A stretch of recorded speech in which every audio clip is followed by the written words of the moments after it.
शन्नो इंद्रो बृहस्पतिः शन्नो विष्णुरुक्रमः।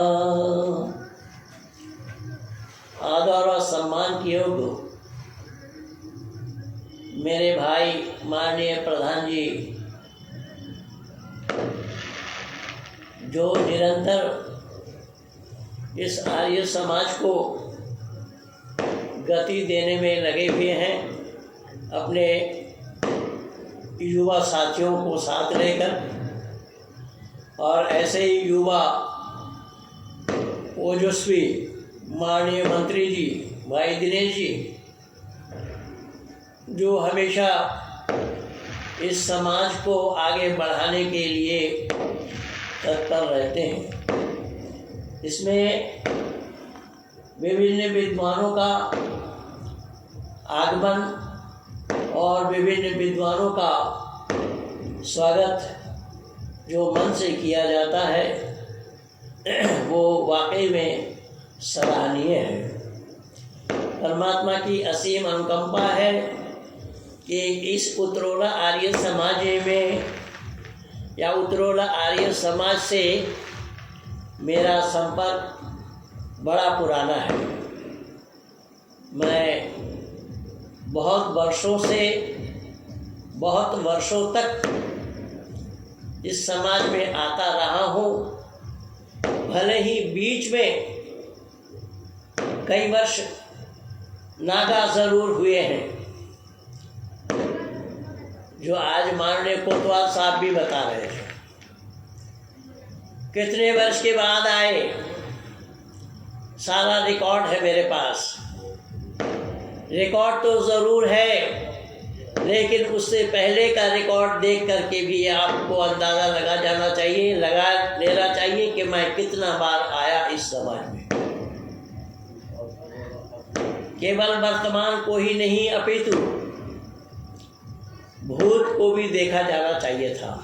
और इत्तेफाक से मैं भी भूत हूँ, लेकिन बंधु याद रखना, मैं चिपकने वाला भूत नहीं हूँ। कहीं आप लोग डरने लगे कि मैं चिपकने लगूंगा, ऐसे चिपकने वाला भूत मैं नहीं हूँ।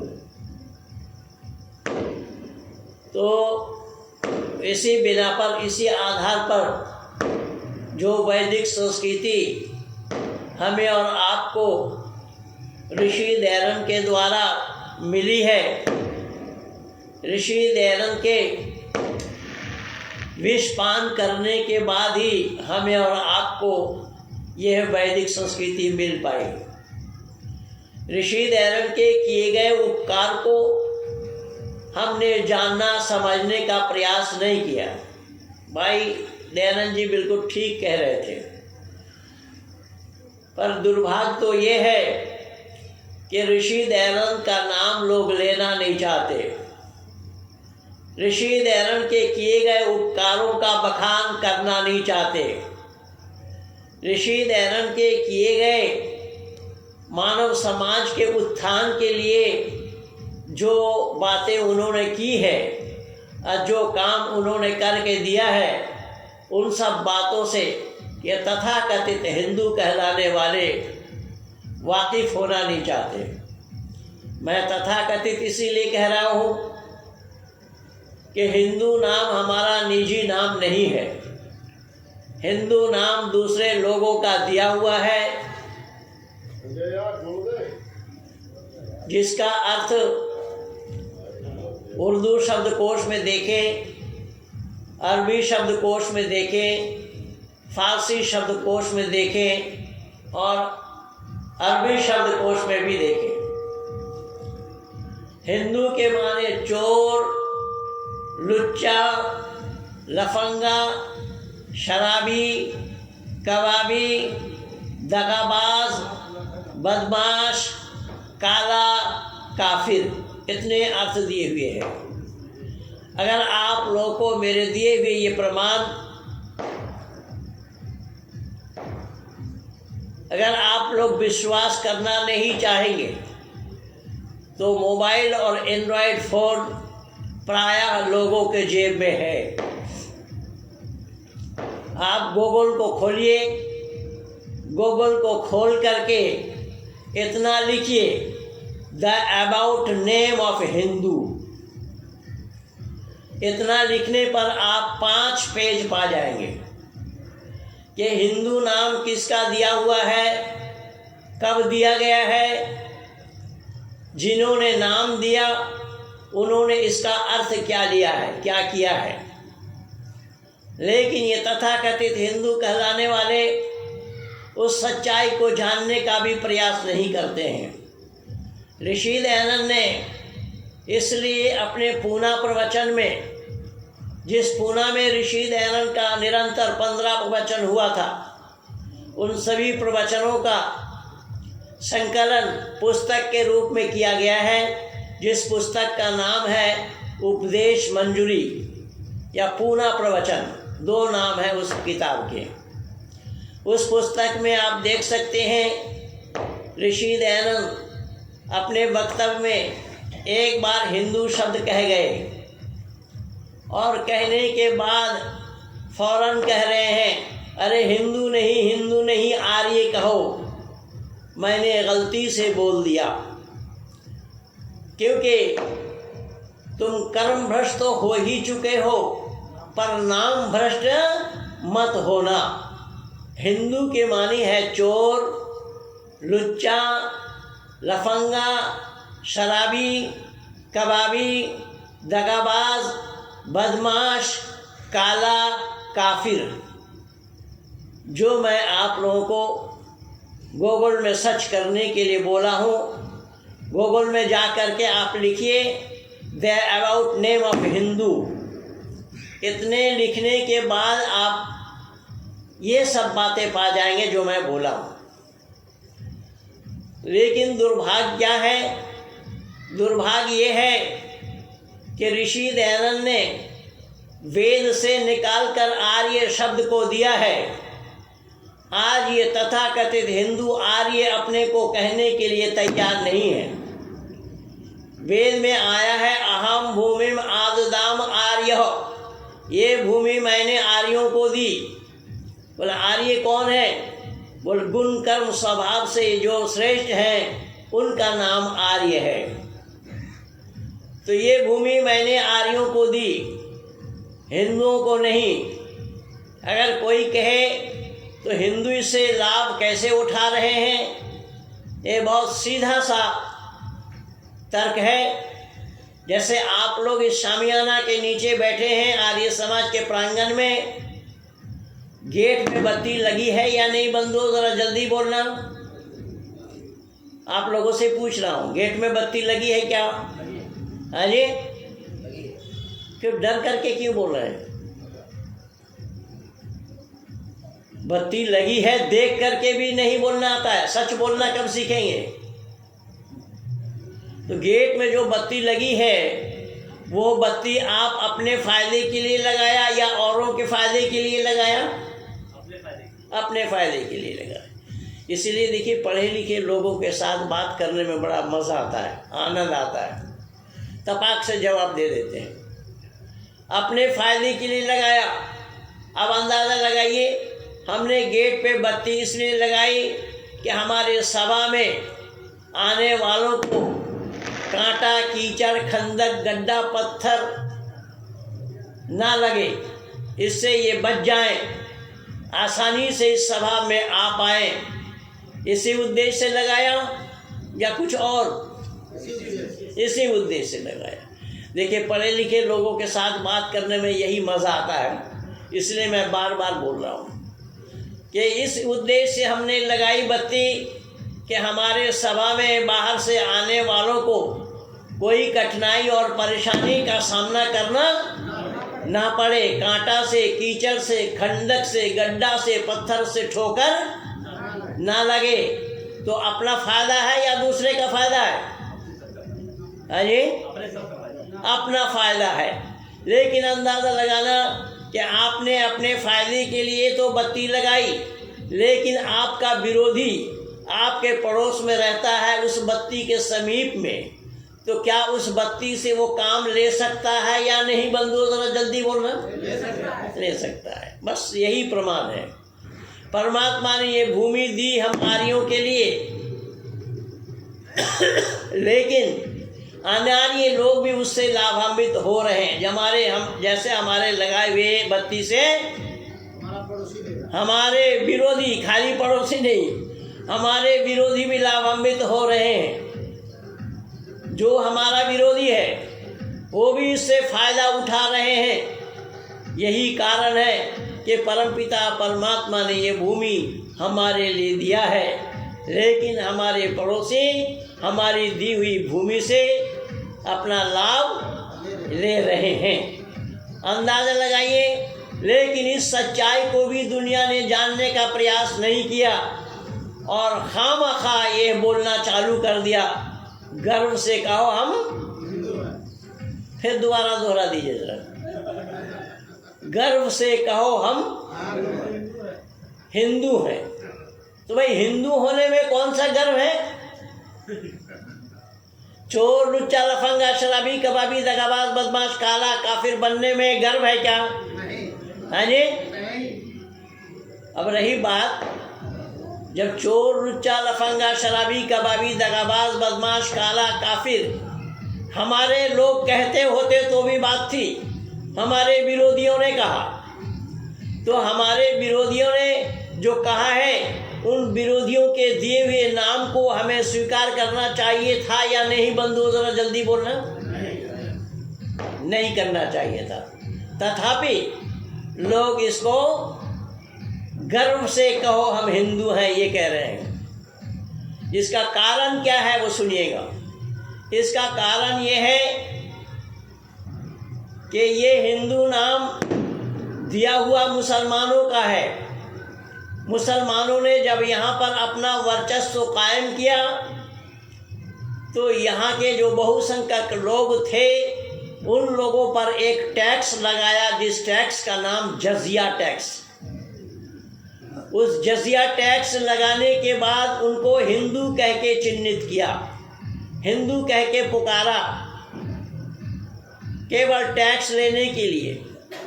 लेकिन उसे भी कहना गर्व है। ये कहना सही होगा या गलत? लेकिन हमने तो सच्चाई के नज़दीक जाना पसंद नहीं किया, सच्चाई को जानना भी नहीं चाहा, सच्चाई को अपने जीवन में उतारना भी नहीं चाहा। और गर्व से कहो हम हिंदू हैं, ये कहने वाले कौन थे भाई? हैं? क्या उनका नाम मालूम है आप लोगों को? गर्व से कहो हम हिंदू हैं, ये शब्द कहने वाले का नाम मालूम है? नहीं। तो नहीं बोलिएगा तो मैं बता तो दूंगा, मैं बैठा हूँ इसलिए। इस शब्द को कहने वाले का नाम था स्वामी विवेकानंद।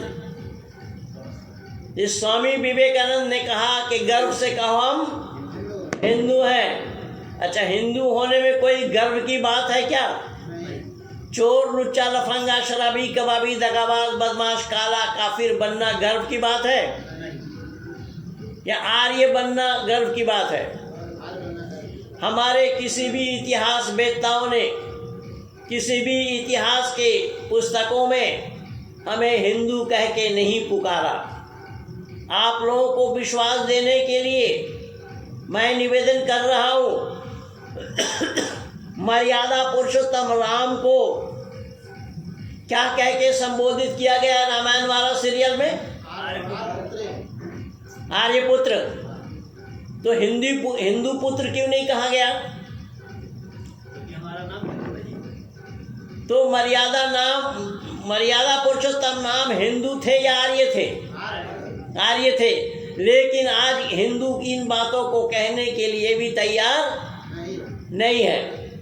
दूसरा प्रमाण यह है कि गांधारी अपने पति को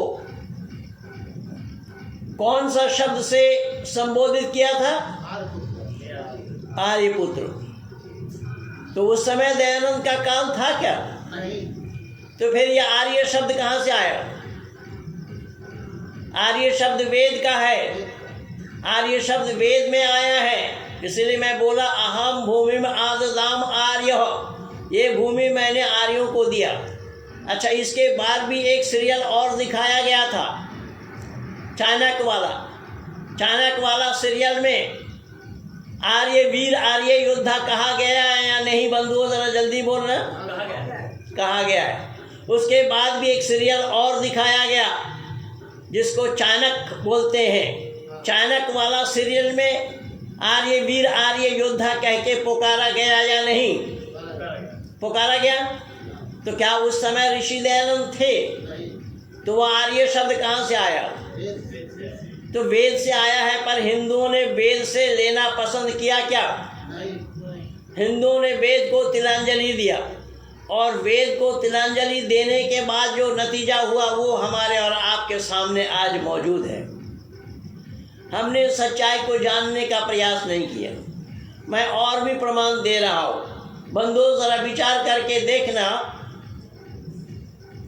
गांधारी अपने पति को क्या कह के संबोधित कर रही हैं, और माता सीता अपने पति को क्या कह के संबोधित कर रही हैं? यानी जितने भी हमारे सीरियल है, जितने भी पुरानी पुस्तकों का अवलोकन हम करेंगे, सब जगह आर्य शब्द से ही हमें संबोधित किया गया है, लेकिन हम उसे नहीं लेना चाहते। अच्छा, छोड़ता हूँ मैं इसको यहीं पर। जब हम और आप अपने घर में कोई संस्कार करते या कराते हैं, कोई भी संस्कार, जो मानव जीवन में 16 संस्कार बताए गए हैं, तो 16 संस्कारों में कोई संस्कार करते कराते हैं तो वहाँ पर संकल्प लेना पड़ता है। यानी बंधु जरा जल्दी बोलना। ओम तत्सत आ ब्रह्मणो द्वितीय प्रवराब्दे वैवस्वत मन्वंतरे जम्मू द्वीपे भारत खंडे आर्य वर्तंतर्गते वहाँ बोला गया या हिंदू वर्तंतर्गते बोला गया? जब आर्य वर्तंतर्गते आप बोल रहे हैं तो आज भी इस आर्य शब्द को अपने जीवन में उतारने का बोलिए हैं, अपने जीवन में उतारने का। मैं नहीं सुन पाया, क्या कह रहे हैं आप? अपने जीवन में उतारें हैं? अपने जीवन में उतारे उसको, प्रयास करें उतारे उसको। तो कैसे लाएंगे? आप सच्चाई बताएंगे तो प्रशासन आपके विरोध में है, सच्चाई बताएंगे तो प्रशासन आपको ये कहेंगे कि यहाँ पर क्यों बोल रहे हो, घर में जाकर बोलो। तो सच्चाई कहने के लिए घर पे बोलना चाहिए या चौड़ी सड़क पे बोलना चाहिए? लेकिन प्रशासन को ये पसंद नहीं है, प्रशासक सुनना नहीं चाहते। प्रशासनों में यह व्यवस्था नहीं है कि अपने घर में जाकर के बोलो। ये घटना आज मेरे साथ घटी है। मैं निवेदन कर रहा हूँ, ऋषि दयानंद ने अपने अमर ग्रंथ सत्यार्थ प्रकाश में लिखते हैं, सत्यम बलिष्यामि ऋतम बलिष्यामि। जो कुछ भी बोलूँगा सत्य बोलूँगा, सत्य के सिवा कुछ नहीं बोलूँगा, और सत्य कहना होगा।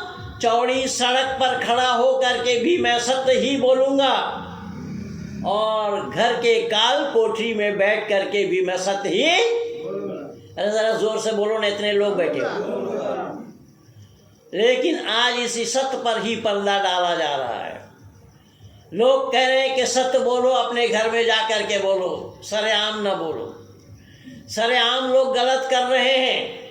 मैं आप लोगों से पूछना चाहता हूँ कि एक आदमी बाजार से किसी एक व्यक्ति का सामान उठाकर चल दिया, आपने देखा, आप उसको रोकेंगे या नहीं? तो सड़क पे रोकेंगे या घर में जाकर के उसको समझाएंगे?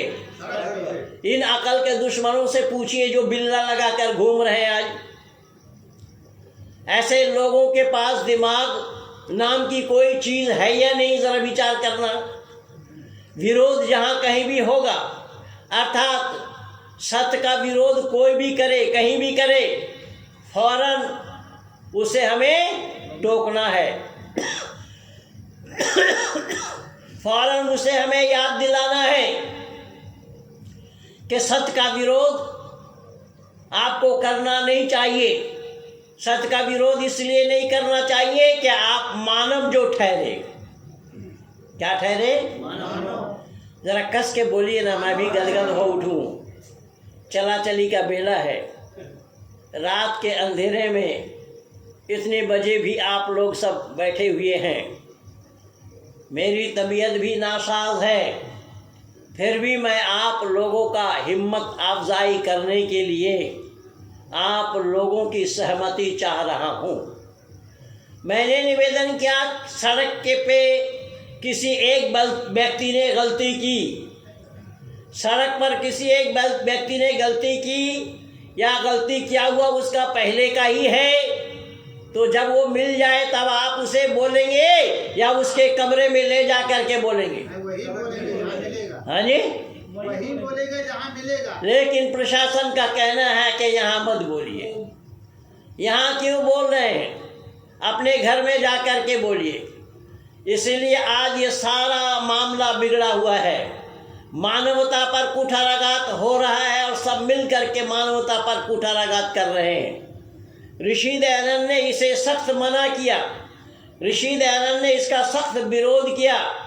ऋषि दयानंद ने साफ शब्दों में कहा, सत्यम बलिष्यामि ऋतम बलिष्यामि। जो कुछ भी बोलूँगा सत्य बोलूँगा, सत्य के सिवा कुछ नहीं बोलूँगा। और सत्य कहाँ बोलूँगा? कि अंधेरे में हो, उजाला में हो, प्रकाश में हो, सड़क पे हो, जहाँ कहीं भी मौका आएगा हमें सत्य का ही प्रतिपादन करना ही है। सत्य का प्रतिपादन करने के लिए ऋषि दयानंद लिख रहे हैं कि सत्य का प्रतिपादन करना मैं अवश्य समझता हूँ, लेकिन आज दुर्भाग्य है कि सत्य पर प्रकाश डालने के लिए, सत्य का अवलोकन मानव समाज को कराने के लिए प्रशासन ही आड़े आए हुए हैं कि यहाँ क्यों बोल रहे हैं? यहाँ मत बोलिए, घर जा कर के बोलिए। भाई जो प्रकरण हमारा चल रहा है, तो बात प्रकरण के अनुसार बोलना चाहिए या प्रकरण के विरुद्ध में बोलना चाहिए? बात तो वहाँ मानवता की चल रही थी कि हम मानव कौन हैं, हमारा नाम मानव क्यों पड़ा। मननशील होकर अन्यों के सुख दुख लाभ और हानि का समझने वाला, जो अन्यायकारी राजा बलवान से न डरे और निर्धन धर्मात्मा से डरे, उनके साथ प्रियाचरण करें। ये है ऋषि दयानंद का उद्गार। लेकिन दुर्भाग्य है आज सत्य को ही पीछे हटाया जा रहा है, सत्य का ही गला घोटा जा रहा है। लेकिन गलती इनकी नहीं है भाइयों, ये गलती आप लोगों ने भी बहुत पहले से की हुई है। आपने ज़रूर देखा होगा छोटे छोटे बच्चों को किसी पुस्तक में कविता पढ़ते हुए, गांधी जी की बंदर 3 सुना है? जी हाँ भाई हाँ या ना बोलो तो आगे चलूँगा। गांधी जी की बंदर 3 और उन तीनों बंदरों को क्या दिखाया? एक ने आंख में हाथ रखा, बंद नहीं किया। एक ने आंख में हाथ रखा, एक ने मुंह में हाथ रखा और एक ने कान में हाथ रखा। इससे गांधी जी बताना क्या चाह रहे हैं? गांधी जी बताना ये चाह रहे हैं कि सत्य को बोलो मत, सत्य को देखो भी मत और सत्य को सुनो भी मत। इसीलिए वहाँ 3 बंदर दिखाया है। तो मैं निवेदन कर रहा हूँ, कहीं भी आप असत्य देख रहे हैं तो आपको बोलना चाहिए या नहीं बोलना चाहिए भाई? बोलना चाहिए। जैसा उदाहरण के रूप में एक आदमी सड़क के नल पर पानी पिया और नल को बंद करने के बजाय खुला छोड़ करके जा रहा है, उसको आप बोलेंगे कि नहीं कि नल को बंद करो? बोलेंगे। हाँ जी, बोलेंगे। पर आपके तो मुंह में हाथ रखवा दिया गया है कि बोलो मत। कैसे बोलेंगे? हाँ जी, बोले तुमने बोला तो तब जब तुमने आंख से देख लिया, इसलिए आंख में भी हाथ डाल दो। क्या करा? आँख भी बंद करो। आंख भी बंद करो। बोले केवल आंख बंद नहीं, मुंह बंद नहीं, तुमने किसी और से सुना भी होगा तो कान भी बंद करो। इसमें मानव मानव बनेंगे या मानव पशु बनेंगे? बंधुओं जरा जल्दी बोलिएगा। हमारे शास्त्रकारों ने कहा आहार निद्रा भय मैथुनांच सामान्य में तत्पशु भी नराम धर्म हितेषाम मदिको विशेषो धर्मेण हीना पशु भी समान। क्या आहार, निद्रा, भय और मैथुन, ये चार चीज मानव मात्र के अंदर है और पशुओं के अंदर में भी है। हम मानव आहार करते हैं, पशुओं को भी चारा डालना पड़ता है। हम मानव निद्रा जाते हैं, पशुओं को भी सोते हुए देखते हैं। भय इंसान को है और पशुओं को भी डर है। तो ये चार बातें पशु में और मानव में समान पाई जाती है नहीं, समान पाई जाती है। आहार, निद्रा, भय और मैथुन, सेक्स पावर, संतान उत्पत्ति करने की क्षमता। संतान उत्पत्ति करने की क्षमता शायद पशुओं में इतनी ना हो जितना कि मानव में है। इसलिए ऋषि दयानंद ने पशु वृत्ति करने के लिए भी मना किया है। यहाँ याद रखना कि ये चार चीज मानव मात्र के लिए है और पशु मात्र के लिए है, लेकिन मानव कभी भी इससे अलग नहीं। बोलिए, मानव इससे अलग कभी भी नहीं होता। मानव इससे अलग हो जाए तो शास्त्रकारों ने कहा धर्मेण हीना पशु भी समान। जो धर्म से हीन होता है, धर्म को छोड़ देता है, धर्म को तिलांजलि देता है, धर्म से अलग हो जाता है, उसे मानव मत कहो, वो पशु के समान है। समझ में आई बात आप लोगों की? तो आज मानव समाज को पशु बनाने की ये परिपाटी सब लोग मिल करके कर रहे हैं, जबकि ये बिना सिर और पैर की बातें हैं। ऋषि दयानंद ने कहा इससे बात बनेगी नहीं। मानव बनने के लिए मानवता क्या है उसको पहले जानो। मानवता को जाने बिना मानवता पर अमल करना कभी भी संभव नहीं होगा। तो मानवता क्या है? तो शास्त्रकारों ने बोला कि आहार, निद्रा, भय मैथुनांच सामान्य में तत्पशु भी नरनाम धर्म हितेषाम अधिको विशेषो धर्मेण हीना पशु भी समान। क्या आहार, निद्रा, भय और मैथुन, इनमें मानव में और पशुओं में समानता है, समान पाई जाती है। हम मानव आहार करते हैं या नहीं? करते हैं। पशुओं को भी चारा डालना पड़ता है या नहीं? डालना पड़ता है। निद्रा हम जाते हैं, पशु को भी सोते हुए देखते हैं कि नहीं? देखते हैं। भय इंसान को है, पशुओं को भी डर है या नहीं? है। सेक्स पावर, संतान उत्पत्ति करने की क्षमता, मानव में और पशु में समानता है या नहीं? है। लेकिन जो मानव धर्म छोड़ देता है, धर्म से हीन हो जाता है, धर्म को अलग कर देता है, तो शास्त्रकारों ने कहा धर्मेण हीना पशु भी समान। जो धर्म से हीन होता है वो पशु के समान है। पशु कौन है? बोले पश्यति तस पशु। पश्यति माने जो केवल देखता है, सोच विचार करने की क्षमता उसमें नहीं है। पशु नहीं जानता है ये खेत हमारे मालिक के हैं या किसी और के हैं। पशुओं को ये मालूम नहीं है कि हमारी माँ है या कोई और है। पशुओं को ये पता नहीं ये हमारे पिता हैं या कोई और है। भाई बहन इष्ट मित्र जितने भी हैं ये सब मानव ही मानते हैं, पशुओं के लिए थोड़ा जोर से बोलिए ना यार, मैं इतना मेहनत कर रहा हूँ फिर भी आप लोगों की समझ में नहीं आ रही बात। समझ में आ? तो क्या मुझे ऐसा ही सोच रहे हैं आप लोग कि पागल कुत्तों ने काटा है मेरे को? मैं मेहनत क्यों कर रहा हूँ? आप लोगों के दिल और दिमाग में कुछ बातों को भरने के लिए, सच्चाई के बेस पर, सच्चाई के आधार पर। तो आज सब लोगों ने मिलकर के सत्य को ही तिलांजलि दिया है। आज सब लोगों ने मिलकर क्या किया है? सत्य को तिलांजलि दिया है। इसीलिए ऋषि दयानंद लिख रहे हैं अपने अमर ग्रंथ सत्यार्थ प्रकाश में कि सत्यम वदिष्यामि ऋतम वदिष्यामि। जो कुछ भी बोलूंगा सत्य बोलूंगा, सत्य के सिवा कुछ नहीं बोलूंगा। लेकिन आज तो केवल ये बातें कोर्ट कचहरी तक ही सीमित रह गई हैं। कोर्ट में जाकर के लोग बोलते हैं जो कुछ भी बोलूंगा सच बोलूंगा, लेकिन सब बोला जाता है झूठ, सब बोला जाता है झूठ। और झूठ बोलने के लिए क्या करते हैं? उससे पहले हिंदू होता है तो गीता के ऊपर हाथ रखवा देता है उसका, मुसलमान होता है तो कुरान के ऊपर उसका हाथ रखवा देता है, ईसाई होता है तो बाइबल के ऊपर उसका हाथ रखवा देता है।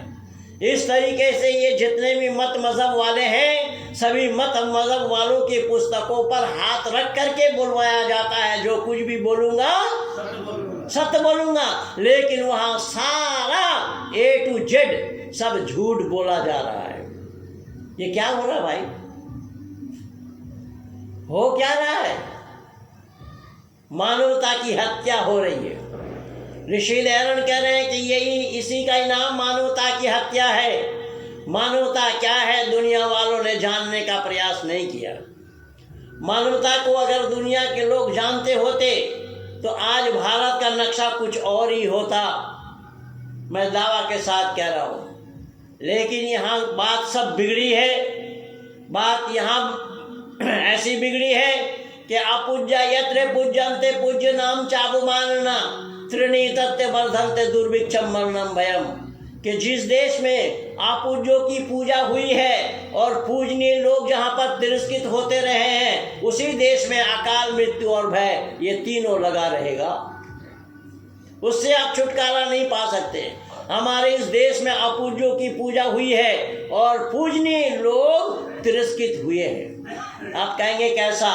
तो मैं एक दो उदाहरण दिए बिना भी आप लोगों को छोड़ना अकेले में उचित नहीं समझता।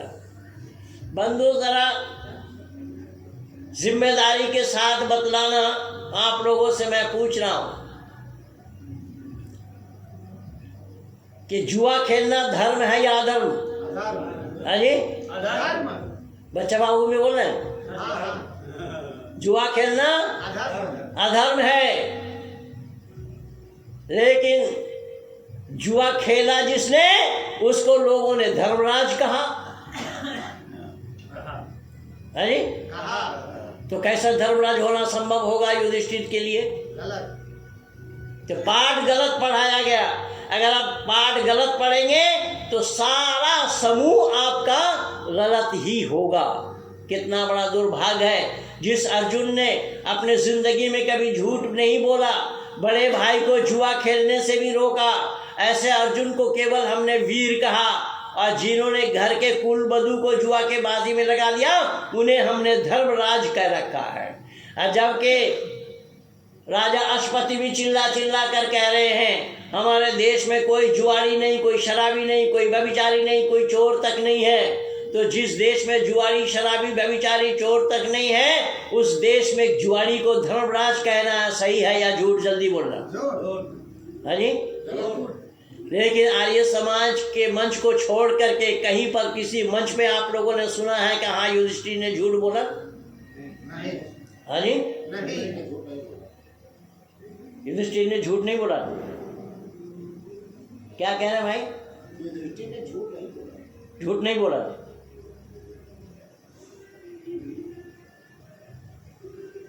जुआ खेलना झूठ है या धर्म है? हैं? तो जुआ खेलना जब पाप है तो पाप करने वाला धर्मात्मा हो सकता है क्या? नहीं। तो जब पाप करने वाला धर्मात्मा नहीं हो सकता तो उसको धर्मात्मा कह रहे हैं आप? बारे में समझ रहे थे, वो क्या नाम है, अश्वत्थामा के बारे में हम जो भूल गए। ढूंढते रह जाएंगे, आपको पता नहीं है। यही काम हम लोगों का 24 घंटे का है, इसलिए ध्यान से सुनिएगा। द्रौपदी ने एक शब्द में ही चुप करा दिया था भरी सभा को। जब द्रौपदी के अपमान की बात चल रही थी ना, तो द्रौपदी ने पूछा कि महाराज ने दांव पे अपने को लगाया, पूरा परिवार को लगाया। तो सबने कहा महाराज ने अपने को दांव पर लगाया। बोले अपने को दांव पर लगाया तो वो हार गए? बोले बिल्कुल हार गए। जब वो अपने को दांव पर लगाए और हार गए तो परिवार पर उनका अधिकार कहाँ है? नहीं है। इससे बड़ा झूठ और क्या होगा।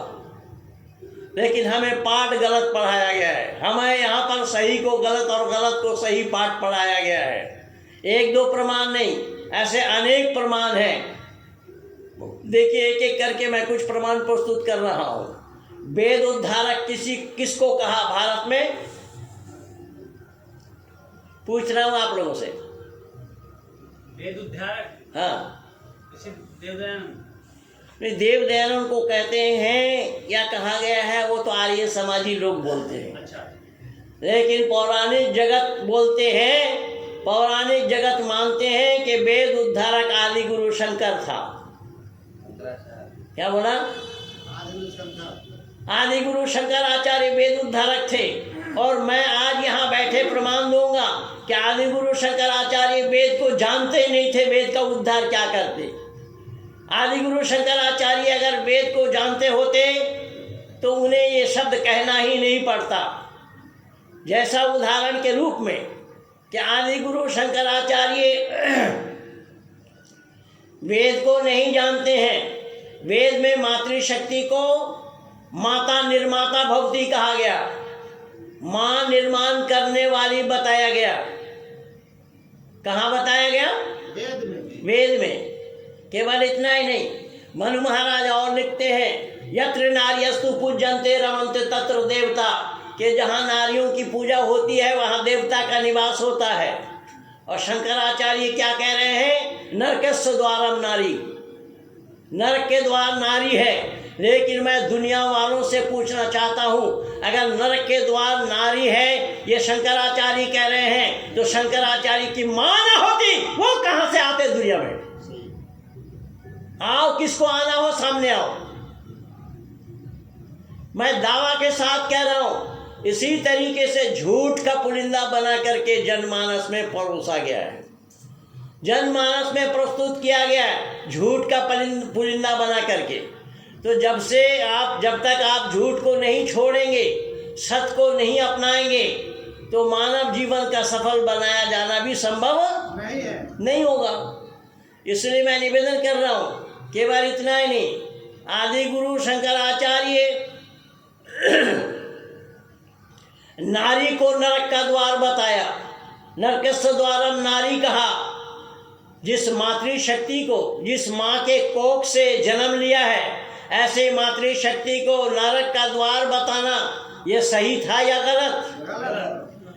और मनु महाराज प्रमाण दे रहे हैं कि यत्र नार्यस्तु पूज्यन्ते रमन्ते तत्र देवता, जहाँ नारियों की पूजा होती है वहाँ देवता का निवास होता है। आदि गुरु शंकराचार्य वेद का जानने वाले थे नहीं। तो फिर भी ये बाउंडर मचाए हुए हैं। आदि गुरु शंकराचार्य को वेद उद्धारक कह रहे हैं। ऐसे एक दो प्रमाण नहीं, अनेक प्रमाण है। मैं प्रमाणों की फुलझड़ी लगा सकता हूँ। मैं निवेदन कर रहा हूँ कि आज अभी ने आप लोगों ने भी देखा, पिछले महीने से ही चल रहा है विशेष करके आपके उत्तर प्रदेश में, कि माननीय मौर्य जी ने क्या बोला? स्वामी प्रसाद मौर्य ने क्या बोला?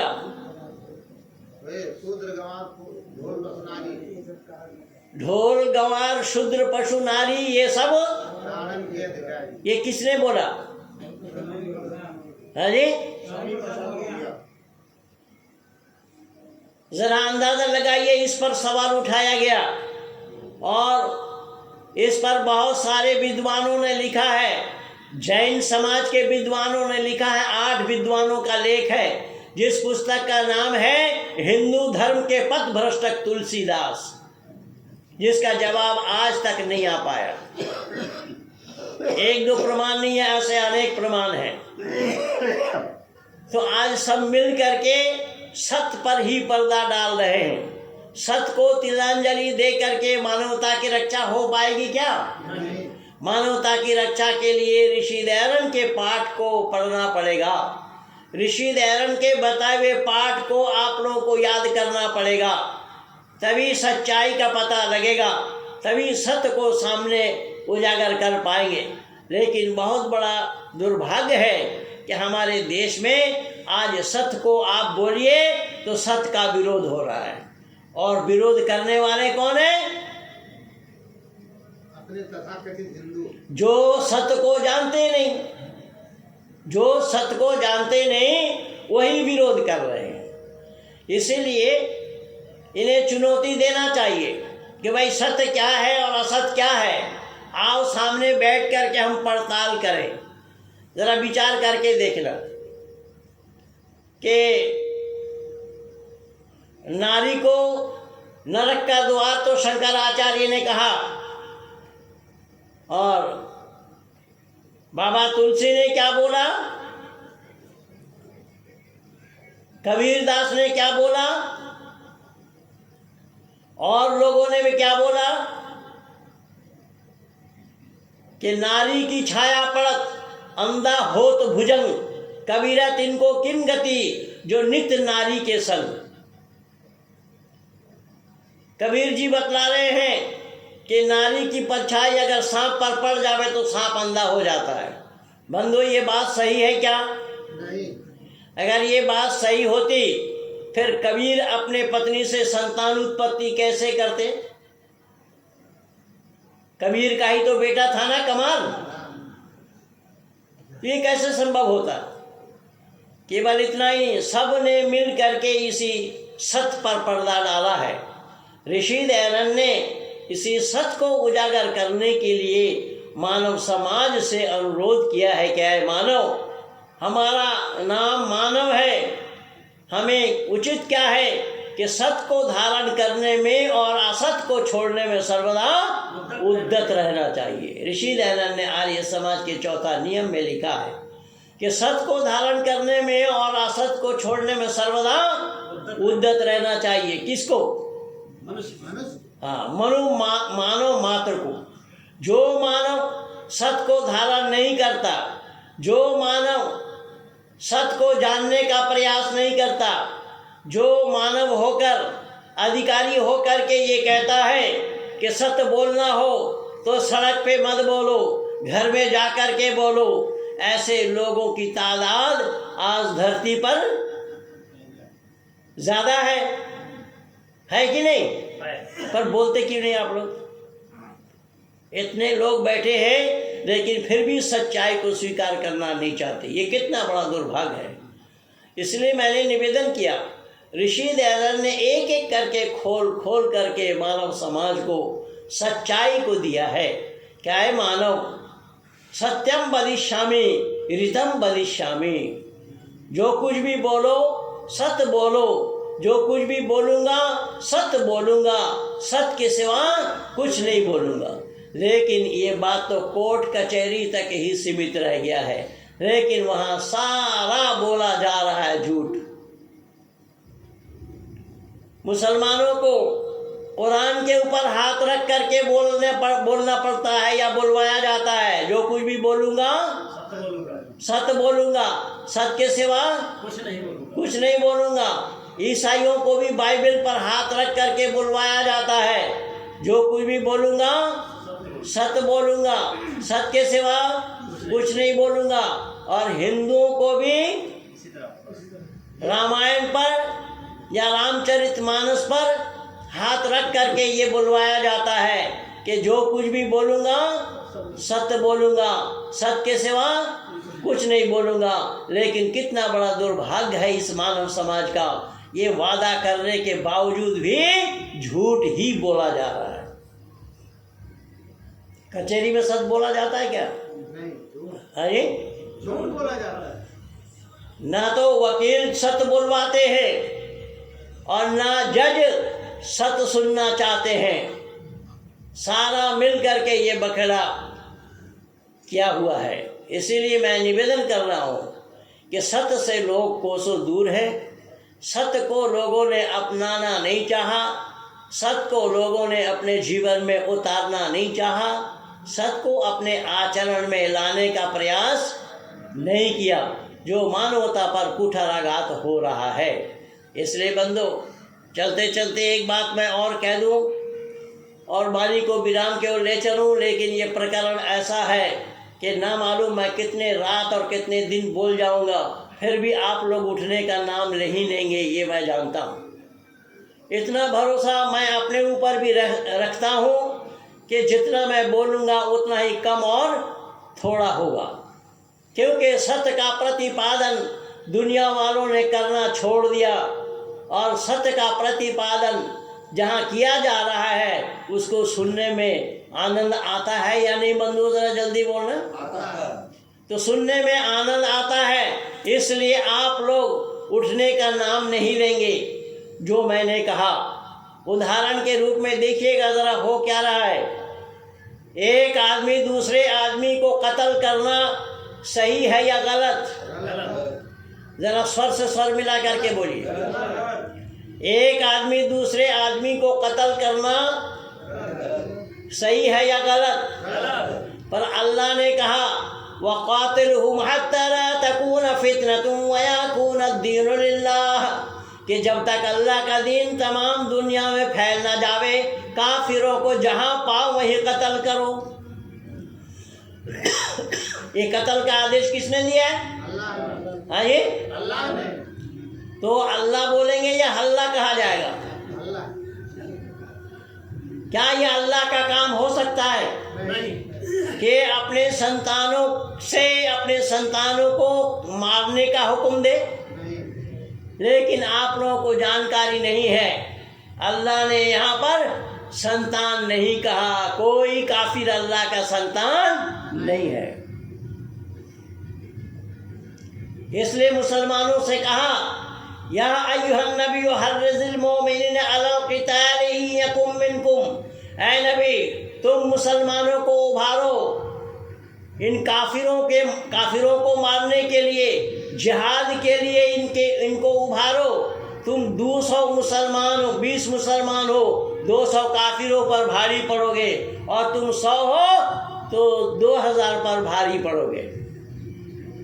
ये किसने बोला? अल्लाह ने बोला। तो अल्लाह संपूर्ण मानव मात्र का पालनहार हो सकता है? हाँ जी, जिम्मेदारी के साथ बोलिए। ये अल्लाह संपूर्ण मानव समाज का पालनहार होना संभव नहीं है। इसलिए अल्लाह फिर क्या कह रहे हैं कि अगर तुमने काफिरों को मारा तुम्हें जन्नत नसीब कराएंगे। हदाइका अनाबम व कवाइबा तुराबम व कासम दिहाका ला यस्मऊन फीहा लगवन वला किज़्ज़ाबा, कि हम उम्र औरतें, दिल बहलाने वाली औरतें जन्नत में हम मुहैया कराएंगे। जहाँ पर अल्लाह का कमरा है उससे सटा हुआ कमरा उन जन्नती के लिए होगा। अब बंदो जरा विचार करके ये बतलाइए, जब एक आदमी दूसरे आदमी को कत्ल करना ठीक है या बेठीक?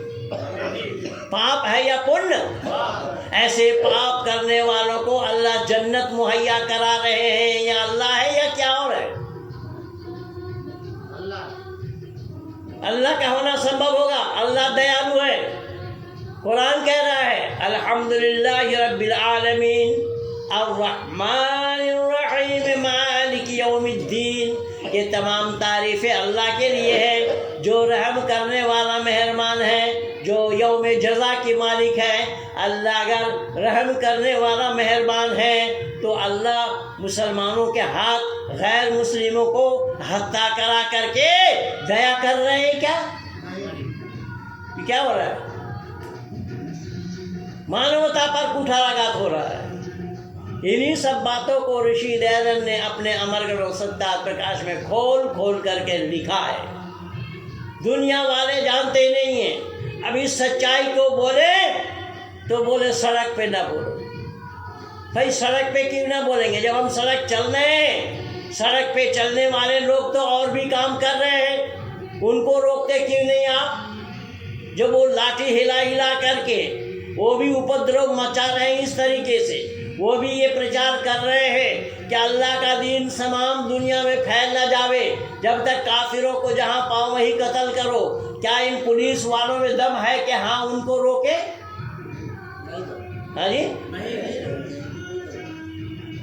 यही कारण बना कि आज सब मिल करके ही गलत पाठ पढ़ा रहे हैं, मानवता पर कुठाराघात कर रहे हैं। तो मानवता पर कुठाराघात करने वालों को ही आज अवसर दिया जा रहा है। लेकिन जो मानवतावादी समाज है, जो मानवता का प्रचार कर रहे हैं, जो दुनिया वालों से ये कह रहे हैं कि आत्मा नाम प्रतिकूलानि परिश्राम ना समाचरित, जो अपने आत्मा के लिए सही न लगे औरों के लिए भी ऐसे विचार अपने मन में नहीं लाना। जो मानवतावादी हैं वो कह रहे हैं परमात्मा से कि वसुधैव कुटुम्बकम, पूरी वसुधा अपना कुटुंब है। और इस्लाम वाले कहते हैं ये सब काफिर है और काफिर वाजिबुल कत्ल है, ये कत्ल करने के योग्य हैं। तो ये क्या हो रहा है? ये सही है या गलत है बंधु? तो इसकी पड़ताल होनी चाहिए या नहीं? जिसकी पड़ताल के लिए मैं अपनी एक लिखी हुई पुस्तक आप लोगों के यहाँ उपस्थित किया हूँ, मस्जिद से यज्ञशाला की ओर। उस पुस्तक को ज़रूर आप लोग लीजिएगा। भाई दिनेश जी वहाँ ले करके बैठे हैं। पुस्तक का दाम 150 रुपया है और उसमें वेद में और कुरान में क्या क्या अंतर है, क्या क्या भेद है, वेद में उपदेश परमात्मा का क्या है और कुरान का आदेश अल्लाह का क्या है, किस तरीके से मानव समाज के अंदर में वैमनस्यता को पैदा किया गया है, किस तरीके से मानव समाज में भेदभाव डाला गया है, मैं सारा अपनी पुस्तक में दिखाया हूँ। इसलिए मैं न चाहता हुआ अधिक ना लंबा करता हुआ यहीं पर ही वाणी को विराम की ओर ले जाना चाहूँगा। लेकिन आप लोग भी सोच रहे होंगे कि भाई इनके दिमाग में तो भूत सवार हो गया, ये रुकने का नाम ही नहीं ले रहे। हालांकि ये कार्यक्रम गड़बड़ हुआ है।